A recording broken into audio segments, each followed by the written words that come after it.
Rabu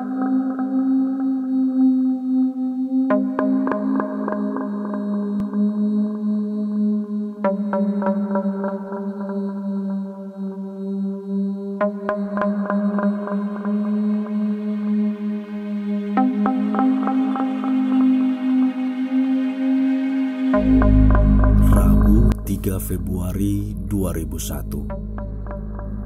Hari sudah malam, sekitar pukul 11. Warga Rembang sudah mulai beranjak ke peraduan. Demikian pula dalang terkenal dari Rembang, Ki Anom Subekti dan keluarganya yang tinggal di Padepokan Seni Ongkojoyo, Desa Turus Gede, Kecamatan Rembang. Tetapi gelap dan sepinya malam dimanfaatkan seseorang untuk melaksanakan niat jahatnya.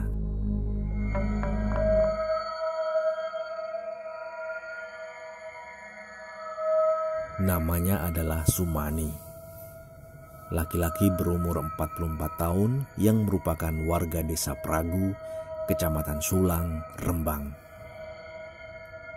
Sumani menyambangi Padepokan Seni Ongkojoyo, tempat di mana keluarga Ki Anom Subekti tinggal. Saat itulah tragedi ini terjadi.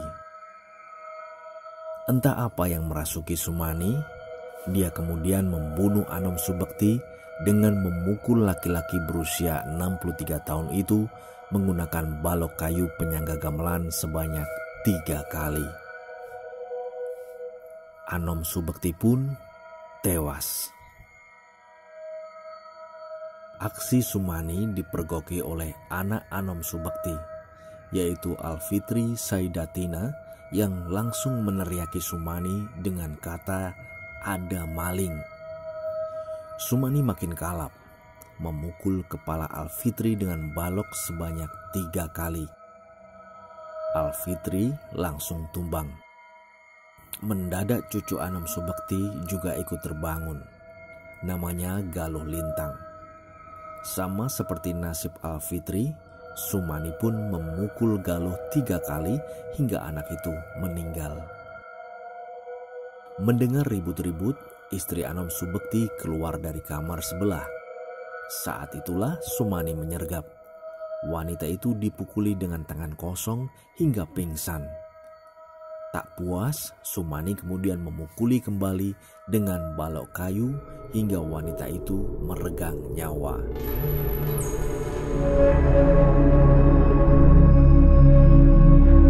Usai melakukan aksi jahatnya, Sumani menggasak perhiasan yang ada di rumah itu. Namun sebelum kabur, Sumani sempat mengecek kembali kondisi istri Anom Subekti untuk memastikan wanita itu sudah meninggal. Dia pukul lagi wanita itu sebelum kemudian keluar.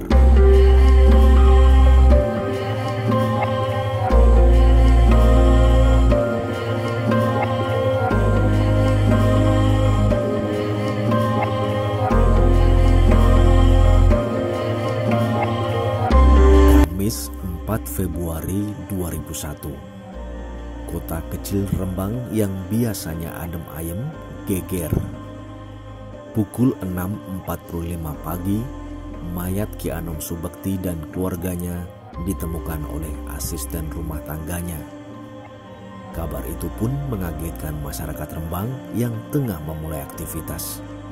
Dalam rilis yang dikeluarkan kepolisian, kasus ini terungkap antara lain karena Sumani meninggalkan sidik jari di salah satu gelas milik korban. CCTV di lokasi sekitar rumah Ki Dalang juga merekam bagaimana Sumani datang menuju ke rumah Ki Anom Subekti. Motor, helm, juga jaket yang digunakan pelaku tampak dalam rekaman CCTV itu dan identik dengan milik Sumani. Jejak keberadaan Sumani terendus polisi pada Kamis 4 Februari 2001 pukul 1.20 dini hari. Hal itu diketahui dari ponsel milik Sumani. Laki-laki itu melakukan penelusuran di internet dan mencoba mencari informasi seputar sidik jari. Sumani merasa waktunya tak akan lama sebelum polisi akan menemukannya. Laki-laki itu diduga berusaha bunuh diri dengan meminum pestisida karena khawatir tertangkap. Akibat tindakannya itu, Sumani akhirnya dilarikan ke RSUD Sutrasno Rembang. Dalam laporan pihak rumah sakit disebutkan bahwa ginjalnya mengandung pestisida. Kuasa hukum Sumani menyatakan kliennya mengaku bahwa pembunuhan itu dilakukan dengan motif ingin menguasai harta korbannya. Sebelumnya, kliennya dan Ki Anom Subekti sempat ngobrol dan ngopi. Setelah lelah, keduanya tertidur. Saat terbangun, tiba-tiba terbersit keinginan Sumani untuk menguasai harta Ki Anom Subekti. Sumani bukanlah orang asing bagi keluarga Ki Anom Subekti. Hal ini ditegaskan oleh anak laki-laki Ki Anom Subekti, yaitu Danang Dwi Irawan. Namun Danang menyatakan tidak terlalu akrab dan hanya mengenalnya saja.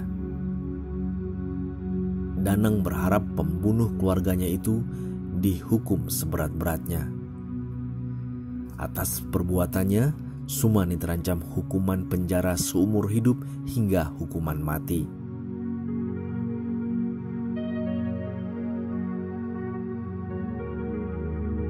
Di Rembang, nama Ki Anom Subekti bukanlah nama yang asing.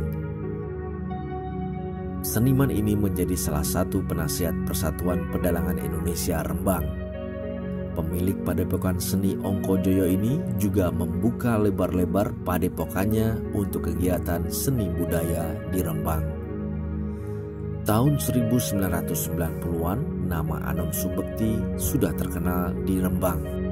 Karena saat itu, lagu ciptaannya yaitu Rembang Indah sangat populer dan kerap diputar di radio RSPD Rembang. Almarhum disebutkan pernah berdinas di Departemen Penerangan pada masa pemerintahan Presiden Soeharto.